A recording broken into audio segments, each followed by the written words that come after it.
హామీలపై చర్చిద్దాం. BRS BJP నేతలకు CM సవాల్. ఇక బీఆర్ఎస్ కానీ ఇటు బీజేపీ కానీ హామీలు ఎన్నికల సమయంలో ఇచ్చినటువంటి హామీలపై చర్చకు సిద్ధమా అంటూ సవాల్ విసురుతున్నారు. 10 ఏళ్ల పాటు సింగరేణి సంస్థ నిర్లక్ష్యానికి గురైంది. 10 ఏళ్లలో జరగనంత విధ్వంసం 10 ఏళ్లలోనే జరిగింది. అప్పులకే ఏటా 70,000 కోట్లు చెల్లించాల్సిన పరిస్థితి. కేసీఆర్ ది మేనేజ్మెంట్ కోటా అవుట్సోర్సింగ్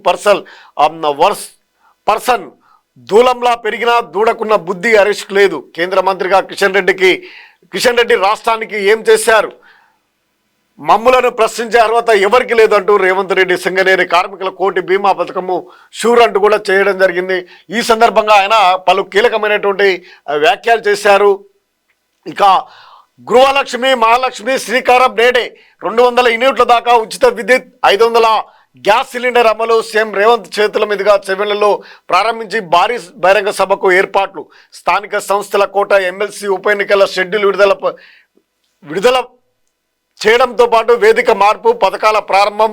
సచివాలయంలోని షెడ్యూల్ ప్రకారమే భారీ బహిరంగ సభ